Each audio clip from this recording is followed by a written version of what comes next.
Hello friends, Shashi Agarwal channel के अंदर मैं doctor Shashi Agarwal welcome to all. Hopefully मुझे लग रहा है कि आप लोगों ने अपनी अपनी क्लासेस जो है ऑफलाइन मोड के अंदर ज्वाइन कर ली होगी और ऑनलाइन से ऑफलाइन का जो सफर है वो आपका एक्साइटिंग रहा है। और ऑफलाइन के अंदर तो आप लोग अपने फ्रेंड्स के साथ और एंजॉय करने जा रहे हो। तो आज का जो हमारा सब्जेक्ट है that is the principle of economics, और जिसके अंदर we are going to understand utility analysis.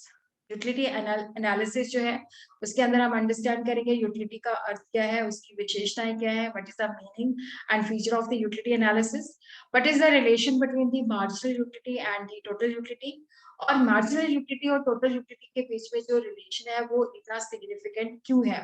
इन सारी चीजों के जो आंसर है वो हम इस वीडियो के अंदर ही डिस्कस करेंगे। इसका इंग्लिश के अंदर भी अवेलेबल होगा Shashi Agarwal economics and law classes को। अगर आप लोगों को मेरा ये एफर्ट जो है सही लगता है तो डू लाइक माय वीडियो, इसको शेयर कीजिए और मेरे चैनल शशि अग्रवाल को सब्सक्राइब कीजिए। Before moving to the utility analysis, this is my app, Edism app, which is relevant for the student of economics, commerce and management. जिसके ऊपर काफी सारे कोर्सेज जो है इकोनॉमिक्स, कॉमर्स एंड मैनेजमेंट के इसके ऊपर अपलोड हो चुके हैं। इवन ये जो यूटिलिटी एनालिसिस वाला पीपीटी है that will also be available at my app under the free study material. तो आप इस ऐप को डाउनलोड कर सकते हो। इसका link I will be sharing in the description box. Otherwise आप इसको गूगल प्ले स्टोर से भी बड़ी आसानी के साथ डाउनलोड कर सकते हो। यूटिलिटी एनालिसिस करने से पहले हम चीजों की डिमांड क्यों करते हैं। अब किसी ने ग्रीन कलर की टी शर्ट खरीदी है, किसी ने रेड कलर का कुछ खरीदा है, किसी ने आइसक्रीम खरीदी है, मैंने ब्लैक कलर का कुर्ता खरीदा। तो why does people demand a good और सर्विस। तो आंसर इसका ये है कि हम चीजें क्यों खरीदते हैं या क्यों यूज करते हैं या क्यों कंज्यूम करते हैं। आंसर क्योंकि वो हमें यूटिलिटी प्रोवाइड करती है। यूटिलिटी होता है कि जो कमोडिटी है वो हमारी जरूरतों को पूरा करती है। अब कंज्यूमर जो है उसकी लिमिटेड इनकम है तो वो किस ढंग से भाई स्पेंड करे, वो इस ढंग से स्पेंड करे कि उसको मैक्सिमम सेटिस्फेक्शन मिले या वो संतुलन में आ जाए। संतुलन का मतलब होता है कि जब हम जैसा भी खर्च कर रहे हैं उससे हम सेटिस्फाइड है क्योंकि हमें वहां से मैक्सिमम सेटिस्फेक्शन मिलती है और हम उस चीज को चेंज नहीं करना चाहते। तो मेन थ्योरी जो है जिसके ऊपर हम कंज्यूमर का बिहेवियर जो है स्टडी करते हैं, cardinal utility analysis, ordinal utility analysis, revealed preference analysis. ये जो थ्योरी हम करने जा रहे हैं that is based on cardinal utility analysis. Cardinal utility analysis जो है that is developed by Dupuit, Gossen, Walras, Menger and Jevons. इसको बाद में मार्शल एंड पिगू ने 20वीं सेंचुरी के अंदर फर्दर डेवलप किया।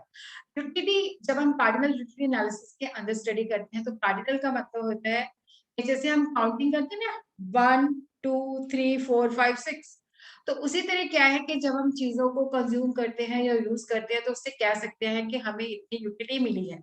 इनको हम ऐड कर सकते हैं, सब्ट्रैक्ट कर सकते हैं। Cardinal numbers are those numbers which can be added और सब्ट्रैक्टेड। फिशर ने कहा कि यूटिल जो है that is the mayor of utility. अगर मैंने जैसे पानी का ग्लास पिया तो मुझे इससे 10 यूटिल मिले, मैंने चाय का कप पिया तो मुझे उससे 20 यूटिल्स मिले, यूटिलिटी। तो यूटिलिटी को हम मेयर कर सकते हैं, हम बता सकते हैं कि ये चीज कंज्यूम करने से या ये चीज यूज करने से हमें इतनी यूटिलिटी मिली है। Why do we purchase? Why do we consume? Why do we use? Why do we prefer? सबका सवाल जो यूटिलिटी में है, क्योंकि चीजें हमें यूटिलिटी करती है, यूटिलिटी देती हैं, इसी वजह से हम लोग उनको प्रेफर करते हैं, कंज्यूम करते हैं, यूज करते हैं, परचेज करते हैं। तो यूटिलिटी का अर्थ क्या है। Utility is to denote that quality in a commodity. एक वस्तु के अंदर वो गुण है। The utility is to denote that quality in a commodity. Commodity जो है उसके अंदर इतनी क्वालिटी है या इतनी पावर है या सर्विस जो हम दे रहे हैं जिससे हमारी जरूरतें सेटिस्फाई हो जाती हैं। The utility is to denote that quality in a commodity और services by virtue of which our wants are satisfied. Want satisfying power of a good is called utility। कि चीज के अंदर हमारी जरूरत को जो है शांत करने की शक्ति है, तो इसी वजह से हम उसको कहते हैं यूटिलिटी। हिंदी में इसको तुष्टिकरण कहते हैं। Want satisfying power of a good is called utility. अगर आप यूटिलिटी के अंदर हिंदी के अंदर भी देखना चाहते हो तो that is also available on my second channel, that is the Shashi Agarwal economics and law classes. ये लेक्चर वहां पे इंग्लिश के अंदर भी अवेलेबल होगा। हिब्डन के मुताबिक utility is the quality of a good to satisfy want. कि जो गुड्स है उसके अंदर जो क्वालिटी है जो हमारी जरूरत को सेटिस्फाई करती है। जैसे ब्लैक कुर्ता मैंने पहना हुआ तो ये मेरी जरूरत को सेटिस्फाई करता है। मिसेस रॉबिन्सन के मुताबिक utility is the quality of a commodity that makes individual want to buy them. Commodity के अंदर इतनी क्वालिटी है कि कंज्यूमर को लगता है कि मुझे इसको खरीदना चाहिए। फीचर ऑफ यूटिलिटी, देखो यूटिलिटी जो है सब्जेक्टिव है। अब मुझे ब्लैक कलर अच्छा लगता है बट आपको ब्लैक कलर बिल्कुल पसंद नहीं है। यूटिलिटी जो है इसको हम सब्जेक्टिव फिनोमिना है। एक होता है कि चीनी में कहूँ कि ये 5 किलो है तो आप कह सकते हो कि नहीं भाई ये 4.5 किलो है। अभी मैं आपको दिखाता हूँ, आपका अंदाजा गलत है, ये 4.5 किलो है, 5 किलो नहीं है। वो चीज वेरीफाई हो सकता है क्योंकि उसको हम तोल सकते हैं, लेकिन यूटिलिटी जो है इसको हम सब्जेक्टिव है। अब किसी को चाय अच्छी लगती है, किसी को कॉफी अच्छी लगती है, तो यूटिलिटी इज सब्जेक्टिव क्योंकि ये हमारी मेंटल सेटिस्फेक्शन से जुड़ा हुआ है। कोई भी वस्तु जो है डिफरेंट लोगों के लिए उसकी डिफरेंट यूटिलिटी है। जैसे एक व्यक्ति है उसको चाय पीना बहुत अच्छा लगता है बट दूसरा व्यक्ति चाय को हेट करता है, उसको कॉफी बहुत अच्छी लगती है। यूटिलिटी जो है रिलेटिव है। रिलेटिव का मतलब होता है कि चेंज होती रहती है। अब गर्मी है तो एसी आइसक्रीम बहुत बढ़िया लगते हैं, और अगर सर्दी हो जाए तो वहां पे एसी चलाए तो मर जाएंगे हम, तो वहां पे हीटर अच्छे लगते हैं, वूलन क्लोथ्स अच्छे लगते हैं। तो utility is relative, never remain the same. In summer we get utility from AC air condition, but in winter we get utility from the heater और the woollen clothes. Utility is not essentially useful. A commodity having utility need not means कि useful है वो। अब जैसे जो व्यक्ति cigarette पीता है उसको सिगरेट के बिना नहीं रह सकता क्योंकि उसको सिगरेट के अंदर यूटिलिटी मिलती है, but cigarette is not good for health. A chain smoker derive utility from a cigarette, but consumption of cigarette is not good for health. Utility is independent of morality. अब देखो independent utility का morality के साथ भी लेना देना नहीं है। कुछ लोग ड्रग्स लेते हैं क्योंकि ड्रग्स उनको यूटिलिटी प्रोवाइड करती है, बट नैतिक तौर पे ये बात गलत है। ड्रग्स लेना जो है नैतिक तौर पे गलत बात है। Utility is independent of morality. Utility of drugs may not be good from the moral point of view, but still they satisfy the demand of the drug takers. तो ये फीचर्स एक बार रिपीट करते हैं। यूटिलिटी इज सब्जेक्टिव क्योंकि ये mental satisfaction के साथ deal करती है। एक चीज जो है अलग अलग व्यक्तियों के लिए डिफरेंट यूटिलिटी मतलब डिपेक्ट करती है। एक व्यक्ति हो सकता है कॉफी से उसको यूटिलिटी मिल रही है और दूसरे व्यक्ति को चाय से मिल रही है, और यूटिलिटी एक जैसी नहीं रहती। समर के अंदर एसी हो गया, कॉटन क्लोथ्स हो गया, आइसक्रीम हो गया, ये हमें यूटिलिटी प्रोवाइड करते हैं। बट सर्दियों के अंदर क्या होता है, हीटर हो गया, वुलन क्लोथ्स हो गया, ये हमें यूटिलिटी प्रोवाइड करते हैं। यूटिलिटी एसेंशियली यूजफुल नहीं हो, मतलब जरूरी नहीं है कि जिस चीज से हमें यूटिलिटी मिले वो यूजफुल भी हो। जैसे सिगरेट पीने वाले को सिगरेट से संतुष्टि यूटिलिटी मिलती है, बट सिगरेट जो है हेल्थ के लिए सही नहीं है। और यूटिलिटी का मोरालिटी से भी कोई लेना देना नहीं है। जैसे कुछ लोग ड्रग्स करते हैं तो मॉरली ये बात गलत होती है। और यूटिलिटी जो है सेटिस्फेक्शन से डिफरेंट है। अब किसी चीज के अंदर यूटिलिटी है तो वो मैंने चीज ले ली, जब मैंने उसको यूज किया तो उससे मुझे क्या मिला, सेटिस्फेक्शन। तो यूटिलिटी जो एक कॉज है जिसकी वजह से उससे यूटिलिटी मिल रही है, इसी वजह से हमने उसको लिया। जब हम उसको कंज्यूम कर लेते हैं, यूज कर लेते हैं, तो वो सेटिस्फेक्शन है। तो यूटिलिटी जो है कारण है और सेटिस्फेक्शन जो है उसका प्रभाव है। Concept of utility, initial utility. अब जैसे मुझे भूख लगी है, मैंने फर्स्ट चपाती खाई, तो उससे जो मुझे यूटिलिटी मिली that is called the initial utility. The utility which we derive from the first unit of a commodity, जो पहला यूनिट हम कंज्यूम करते हैं उससे जो यूटिलिटी मिलती है that is called initial utility. Marginal utility होती है कि जैसे हमने मान लो एक चपाती मैंने खाई, उससे मुझे 10 यूटिल मिले। सेकेंड चपाती मैंने खाई तो उससे मुझे टोटल यूटिलिटी मिली 18। तो यहाँ पे मार्जिनल यूटिलिटी का मतलब है कि एक एडिशन यूनिट लेने से, एक एडिशनल मैंने एक चपाती और खाई उससे मुझे एडिशनल यूटिलिटी कितनी मिली। तो यहाँ पे हम देखते हैं कि जो मार्जिनल यूटिलिटी है, यहाँ पे हम देखते हैं कि जैसे यहाँ पे marginal utility of n unit is equal to total utility of n minus total utility of n minus 1। तो यहाँ पे हम 18 माइनस 10 कर देंगे। तो यहाँ पे एक और यूनिट लेने से हमें जो एडिशनल यूटिलिटी मिली है that is the 8।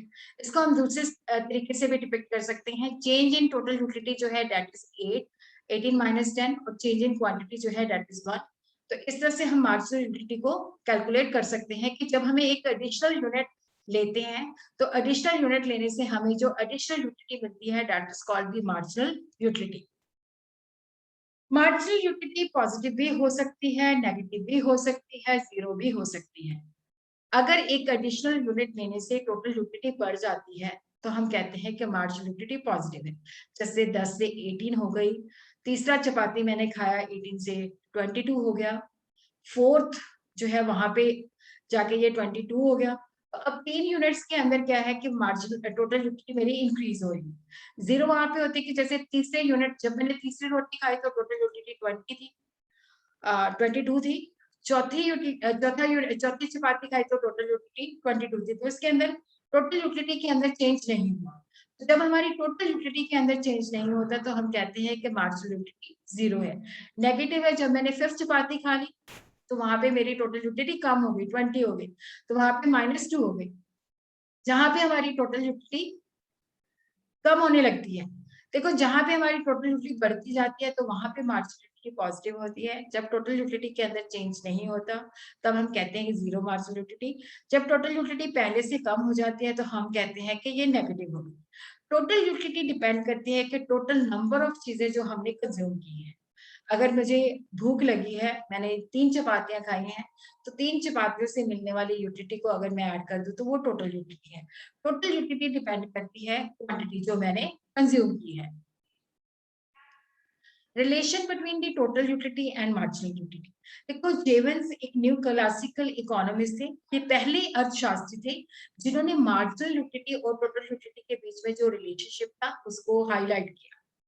Total utility क्या होती है, वो डिपेंड करती है कि टोटल यूनिट्स हमने कितने कंज्यूम किए हैं, U1 plus U2 plus U3। तो टोटल यूटिलिटी के अंदर अगर हम पहले यूनिट से जो हमें मार्जिनल यूटिलिटी मिलती है, जो दूसरे से मिलती है, जो तीसरे से मिलती है, जो फोर्थ से मिलती है, उनको हम जोड़ दें तो हमारे पास क्या आ जाता है, टोटल यूटिलिटी आ जाती है। तो टोटल यूटिलिटी जो है that is the summation of the marginal utility. तो उस तरह से हम यहाँ पे अब टेबल के अंदर देखते हैं कि पॉजिटिव, तो ये देखो हमारी क्वांटिटी है, एक एक करके इंक्रीज हो रही है। पहले से हमें 10 यूटिलिटी मिलती है, सेकंड से हमें 16 मिलती है, थर्ड से हमें 20 मिलती है, फोर्थ के अंदर 22 और फिफ्थ के अंदर उतनी ही रहती है। सिक्स के अंदर टोटल यूटिलिटी जो है वो कम हो जाती है। तो यहाँ पे हम देखते हैं मार्जिनल यूटिलिटी पहले में 10 है, ये इनिशियल यूटिलिटी है, जो पहला यूनिट हमने कंज्यूम किया उससे जो हमें यूटिलिटी मिलती है that is called the initial utility. उसके बाद देखो जो सेकंड है 16 माइनस 10, तो ये 6 है मार्जिनल यूटिलिटी। थर्ड के अंदर ये 4 है, फोर्थ के अंदर ये 2 है, और फिफ्थ के अंदर ये 0 है, और सिक्स के अंदर ये नेगेटिव हो जाती है। तो यहाँ तक देखते हैं कि अगर वो 4 यूनिट कंज्यूम करता है तो यहाँ पे उसकी यूटिलिटी जो मार्जिनल यूटिलिटी है वो पॉजिटिव है। फिफ्थ यूनिट के अंदर ये 0 हो जाती है, सिक्स यूनिट के अंदर ये नेगेटिव हो जाती है। क्या आप देखो, अगर भूख आपको 4 रोटियों की लगी है, ज्यादा खाओगे तो आप बीमार हो जाओगे।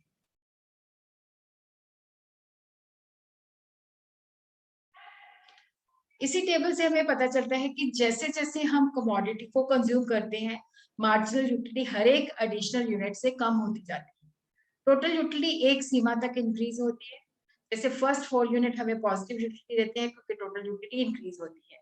फिफ्थ यूनिट के अंदर टोटल यूटिलिटी के अंदर कोई चेंज नहीं आता तो यहाँ पे मार्जिनल यूटिलिटी हमारी 0 हो जाती है। सिक्स यूनिट के अंदर ये नेगेटिव हो जाती है। इसी तरह हम इसको ग्राफिकली जो है बता सकते हैं। देखो, इकोनॉमिक्स के अंदर जो है लेबलिंग करनी बहुत जरूरी है। एक्स एक्सिस पे हमने क्वांटिटी लेना है, इधर हमने यूटिलिटी लेना है। तो यहाँ पे आपने जो है 4, 8, 12, 16, 20 और 22, तो इस तरह से आपने जो है यहाँ पे 1, 2, 3, 4, 5, 6, तो इस तरह से आपने अपने ग्राफ को बता देना है। तो यहाँ पे हम देखते हैं कि टोटल यूटिलिटी जो है पहले ये इस तरह से इसका शेप आता है, यहाँ पे ये जाके ये कांस्टेंट हो जाती है। तो यहाँ पे हमारी टोटल यूटिलिटी जो है मैक्सिमम है। मार्जिनल यूटिलिटी जो है कम होनी शुरू हो जाती है। इस यूनिट के अंदर जो है ये 0 है और उसके बाद ये नेगेटिव हो जाती है।